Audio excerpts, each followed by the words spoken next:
अमित शाह बिहार आए तो वहाँ बिहार के मुख्यमंत्री को होना चाहिए था, लेकिन सारे भाजपा के नेता थे। ये मुख्यमंत्री का अपमान है या भाजपा का बढ़ता हुआ गिराफ है, ये तय करना चाहिए। बोल रहे हैं कि जो आगे भाई हम लोग तो कब से कहते हैं कि जो भी घुसपैठ है कमर में रस्सी लगाओ और उसको भेजो। घुसपैठियों के हितैषी हम लोग नहीं हैं, हम लोग तो खुद परेशान। किया जाएगा तो उसका कानून पहले से बना हुआ है, या कानून बनाने की कोई जरूरत नहीं है। अगर जबरन किसी का बनाया जाएगा तो उसका कानून पहले से संविधान बना हुआ है। हमारे संविधान बनाने वाले इतने बेवकूफ और नादान नहीं थे। इस वक्त इस गहरी साजिश को मीडिया के साथ ही समझिए। सरकार बीजेपी की चूंकि तमाम मामले में फेल हो चुकी है। क्या हाल है आप पत्रकारों का? क्या वादा किया गया था आपसे? कुछ किया? जो लोग इनकी चालीसा पढ़ेंगे मोदी की, उनके बारे हो जाएंगे। सच्चाई के साथ पत्रकारिता कीजिए, आपको कुछ नहीं करने वाला है। मामला यह है कि लोग बेरोजगारी का शिकार है, रुपए की कीमत गिर रही है, सरकार फेल है, इसलिए अपने चेले चपाटियों को कह दिया कि ऐसे ऐसे मुद्दे लाओ ताकि लोग इसमें दिग्भ्रमित होकर आए। अमित शाह बिहार आए थे, अमित शाह बिहार आए तो कोई पत्रकार को समझ आई कि अमित शाह बिहार आए तो वहाँ बिहार के मुख्यमंत्री को होना चाहिए था, लेकिन सारे भाजपा के नेता थे। ये मुख्यमंत्री का अपमान है या भाजपा का बढ़ता हुआ गिराफ है, ये तय करना चाहिए। बोल रहे हैं कि जो वादा चुनाव से पहले किए थे वो वादा पूरा कर। अरे वादा तो सबका साथ सबका दिया पूरा हुआ, पत्रकार हो या नागरिक भी हो, हुआ पूरा क्या किसी का? अरे झूठे वादे इनके, सपने हैं मुंगेरी लाल के सपने अरे ये उन्मादी लोग हैं, ये उन्मादपूर्ण बयान देते हैं, उनके बयान की मामले में अरविंद केजरीवाल जेल गए थे, उसमें क्लीन चिट दे दिया। अदालत का जो काम है, अदालत के मामले में मीडिया का से लाया गया धर्मांतरण का कानून बना हुआ है। अगर किसी का धर्मांतरण कराया जाएगा तो उसको सजा मिलेगी, कानून बना हुआ है। मैं कह रहा हूँ कि हमारे मित्र लोगों को ब्लू प्रिंट लाना चाहिए। और हिंदू राष्ट्र आप कोशिश कर रहे हैं तो पहले ब्लू प्रिंट लेके आए कि हिंदू राष्ट्र कैसे कैसे बनाएंगे। अब यहाँ पर अगली जाति के लोग हैं जो साउथ में अपनी भांजी को शादी कर रहे हैं, और यहाँ के कई पुष्प वृक्ष नहीं मिलने चाहिए। पहले ये ड्राफ्ट लेके आए, ये अपने लगाए हुए चिंगारी में खुद ही जल जाएंगे। मामला ये है कि कुछ भी नहीं है। बीजेपी सरकार की नाकामी को छुपाने के लिए उन्माद भरी जज्बाती बयानात है ताकि लोगों की तवज्जो विकास से हट जाए, और कुछ भी नहीं है। अरे कुछ भी नहीं है, कहीं भी नहीं है। मैं कह रहा हूँ ये देश जब तक बाकी रहेगा, दुनिया जब तक बाकी रहेगी, इस धर्म के लोग इस धर्म में, धर्म के लोग इस धर्म में करते रहेंगे। और मॉडर्न जो इंडिया है उसमें सेकुलरिज्म है, सेकुलरिज्म में किसी धर्म की बाध्यता नहीं है। मैं कह रहा हूँ कि आप बड़े बड़े स्लॉटर हाउसेज हैं, उन पर ठीक है पाबंदी लगाइए, लाइसेंस लीजिए, टैक्सेस वसूल कीजिए और ज्यादा लगाइए। लेकिन जो फुटकर विक्रेता है, जो खुदरा विक्रेता है, 2 किलो मछली मारता है और चौराहे पर बेच लेता है, 4 मुर्गा काटता है और अपनी जीविका के लिए साधन उपाय कर लेता है, तो इस किस्म के मछली बेचने वालों पर, मुर्गा बेचने वाले पर, खुदरा मांस बेचने वालों पर इस तरह की प्रतिबंध नहीं होनी चाहिए। अभी होली का दिन आ रहा है, जगह जगह पर काटे जाएंगे बकरे, सबको लाइसेंस लेना पड़ेगा। पहले बताइए ये कैसा मसला है? तो जिनको खान पान की आज़ादी है देश में, दस्तरखान पर पहरेदारी नहीं हो।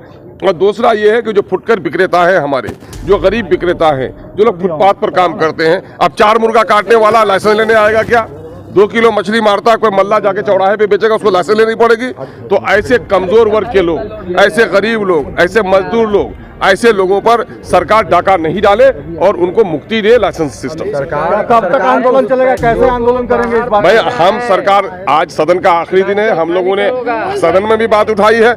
देखेंगे हमारे गरीबों पर, हमारे दलितों पर, हमारे पिछड़े लोगों पर, जो लोग ये कारोबार में जुड़े हुए हैं, अगर सरकार की लाठी चलेगी तो संघर्ष जारी रहेगा। खाली होगा सीमांचल से जो भी घुसपैठे भागेंगे, कुछ अवैध जो मकान है। अरे भाई हम लोग तो कब से कहते हैं कि जो भी घुसपैठ है कमर में रस्सी लगाओ और उसको भेजो। घुसपैठियों के हितैषी हम लोग नहीं हैं, हम लोग तो खुद परेशान हैं कि वहाँ बिहार, बंगाल के घुसपैठिए कम हैं, बांग्लादेश के, बिहार के दूसरे जो लोगों ने जाकर के पूरा कब्जा कर लिया किशनगंज की जनसंख्या नहीं बढ़ रही है, बल्कि वहाँ शांत सौभाग्य के लोग रहते हैं, सौहार्द है, अमन है, चैन है, जिसके नतीजे में नौकरी करने तो घर वहाँ बना लेता है, कारोबार करता है तो घर वहाँ पर बना लेता है।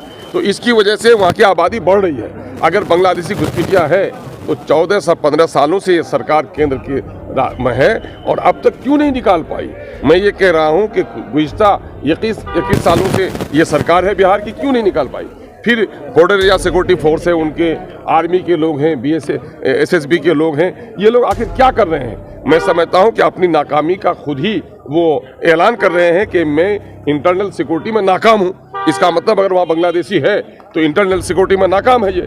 दूसरा मामला ये है कि अभी SIR किया है, SIR भी एक टाइप का सिटीजनशिप का ही मामला है कि उसने उनके पूर्वज यहाँ रहे 50 साल से, आपने सब कुछ किया, तो वो फिर कहाँ से घुसपैठ हो गए?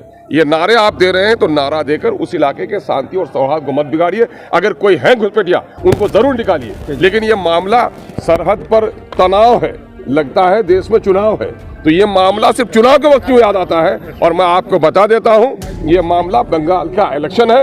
इलेक्शन जीतने के लिए ये उनकी तेजस्वी जी से कल मुलाकात हुई, कल क्या कुछ हुआ राज्यसभा में? भाई आप लोग साक्षी हैं, गवाह हैं आप लोग, कि सबसे पहले मैंने निवेदन किया है और अपनी उम्मीदवारी दी है कि मेरे पार्टी के आदमी को उच्च सदन में भेजा जाए, क्योंकि वहाँ पर सांप्रदायिक शक्तियों के सामने में सीना खोलकर बोलने वाला शख्स नहीं है। और हमारी पार्टी का ये मामला रहा है कि बैरिस्टर असदुद्दीन अवैसी साहब लोकसभा में जिस तरह से दलितों के, वंचितों के, शोषितों के, अक़लियतों के और फ़िरका परस्तों के खिलाफ आवाज़ बने हैं, एक आवाज़ उच्च सदन में भी, राज्यसभा में गूंजनी चाहिए। उसके लिए हमारा समर्थन कीजिए। मैं उन तमाम तर सेकुलर पार्टियों से गुजारिश किया हूँ। इसी क्रम में कल हमने जाकर के वहाँ